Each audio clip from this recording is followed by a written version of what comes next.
queria começar colocando a questão da diversidade, uma preocupação que sempre eu tenho com a questão da diversidade. Eu sempre me lembro que diversidade humana, utilizada como a gente utiliza, ela nasce num caso de um jovem, caso conhecido como caso Bach, que é um jovem branco que faz uma ação contra a universidade que tem cotas para negros. E o juiz, quando julga este caso, ele diz que, tudo bem, dali para frente poderia ter cotas para negros, mas nunca mais poderia ser só para negros. Teria que incluir os outros segmentos. Então, essa coisa meio torta de como nasce a diversidade, né? E que quem fala sobre raça, racismo, discriminação, enfrenta sempre a mesma coisa. Você acabou de fazer uma palestra, das 3 primeiras perguntas, a que surge mas por que só o negro? E os outros discriminados? E o de orelha grande, o de orelha pequena, o de nariz assim? E aí vai. Então, quando diversidade pode ser utilizada contra, né? Como é que a gente vai lidar com o racismo, com a questão da etnia, tendo esse conceito de diversidade, tendo cuidado, porque ele pode ser, sim, uma coligação entre vários movimentos. Lembrar que diversidade nasceu na rua, não é só tipos diferentes, segmentos diferentes, mas ela nasce depois aqui no Brasil, ela ganha força aqui no Brasil, na rua.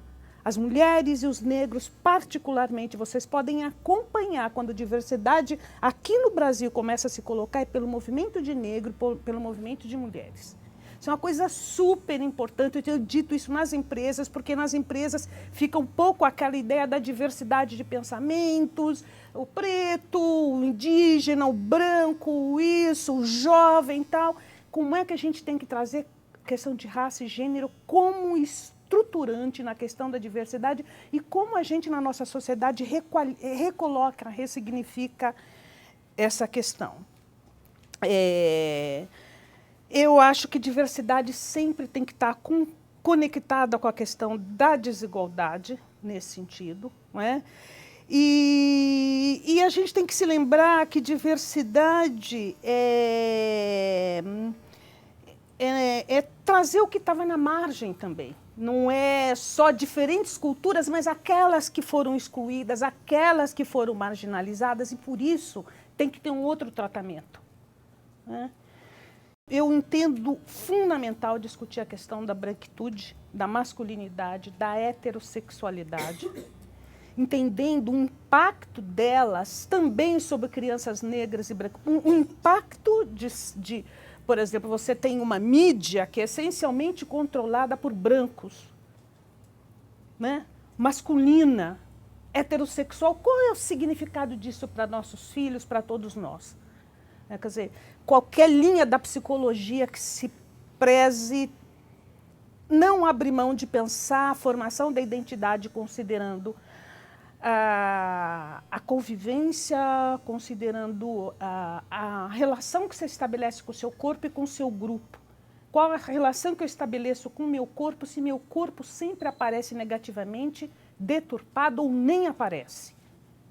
E, igualmente, o grupo ao qual eu pertenço, o segmento expropriado que foi de tudo que construiu no país. Então, a importância da mídia, e nesse sentido eu acho que uma das coisas mais importantes que a gente deveria ter é começar um pouco, trazer os estudos, organizar os estudos que nos ajudam a argumentar.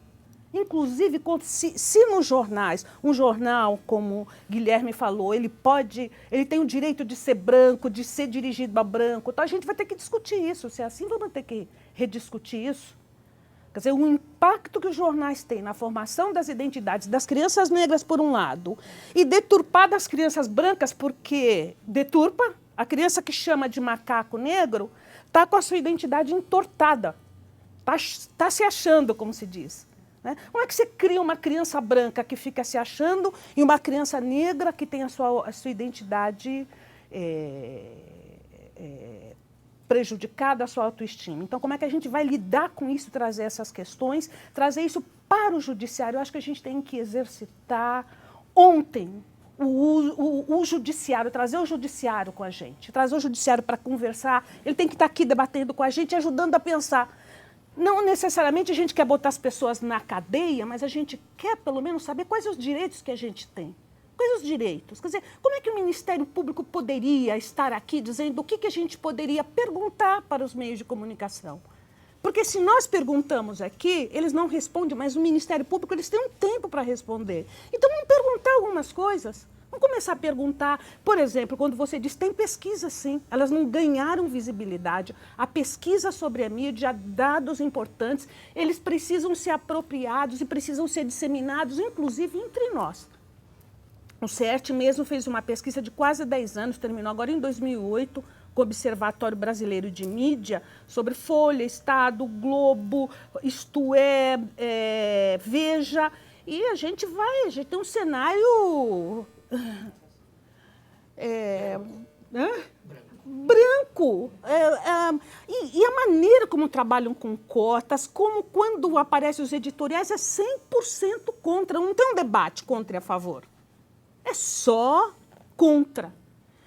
Assim como eles colocaram no início que as cotas vão baixar o nível da universidade, vão levar o racismo entre os jovens, quando isto não se comprova, a imprensa não visibiliza isso. Entendeu? Quando se comprova que os jovens cotistas têm um desempenho igual ou melhor, a imprensa, bico calado, pouca visibilidade. Então, você pode ver uma coisa extremamente manipulada, né?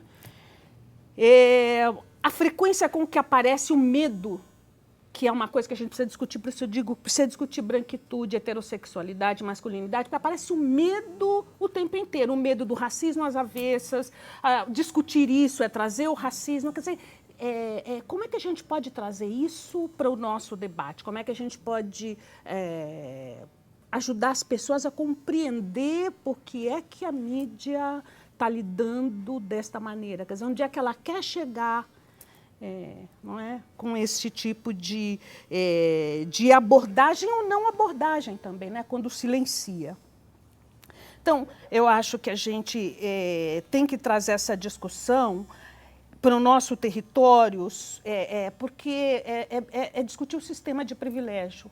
Não é só a concentração da propriedade, mas a concentração de homens, a concentração de brancos, a concentração de hétero, e o que isso significa para toda a sociedade como um todo, os outros grupos também, né? Eu acho que eu destaco uma lacuna ética, um buraco ético grave aí, por exemplo, não só nesta questão que eu trouxe, de que diziam uma coisa e quando se comprovou o contrário, por exemplo, quando aparece a pesquisa da Datafolha dizendo que mais de 60% da população pesquisada era favorável às cotas, quase não teve repercussão nenhuma. Quer dizer, quando você lida com os dados desta maneira, você tem aí uma coisa ética que precisa ser discutida, que muitas vezes está nesse território da masculinidade, da branquitude, da heterossexualidade, ou seja, da supremacia. Né? O que você não enxerga o que você não quer enxergar. O Prêmio Educar para a Igualdade Racial, que a gente chegou a 1.500 experiências de todos os estados do Brasil. Metade dos professores que trabalham o tema racial com as crianças são brancos. E começaram, isso nós descobrimos agora, porque estudamos esse grande acervo, agora começaram a fazer isso por conflitos entre as crianças, conflitos raciais. Por isso os professores decidiram começar a trabalhar. É a criança que não quer, a criança branca que não quer segurar na mão da criança negra. Na educação infantil, não quer tomar banho junto com medo de que a cor negra passe para ela. Então, são coisas, nós acabamos recuperando todas as teses de mestrado e doutorados da área de educação infantil para trabalhar, estamos focando hoje isso. Mas essas experiências mostram, né, e o fato da gente ter como protagonistas professoras brancas, isso é forte, quer dizer, elas percebem a discriminação, o conflito entre as crianças e resolvem fazer uma intervenção, uma ação. Então, e fora disso, nós temos a Fundação Carlos Chagas, que é uma parceira, uma uma produção boa, grande sobre discriminação na educação. Então, como é que a gente traz isso para compreender o impacto, por exemplo, numa etapa de 0 a 6, onde tem a formação da identidade, a formação do pensamento racial, como é que a gente, e não só da criança negra, mas da criança branca. Então, como é que a gente traz esses elementos, como é que a gente organiza, como é que a gente leva para o judiciário, não é? Eu estava lendo até o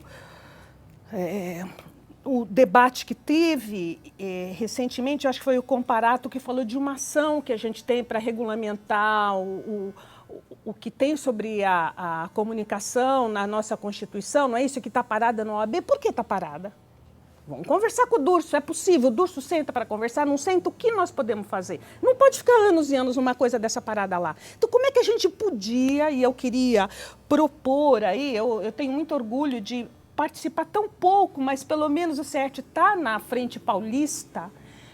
Como é que a gente pode, junto com a Frente Paulista, junto com essas organizações que Schumann colocou tão bem, que participaram tão fortemente das conferências, como é que a gente pode discutir, dialogar, e ter em paralelo ações concretas já?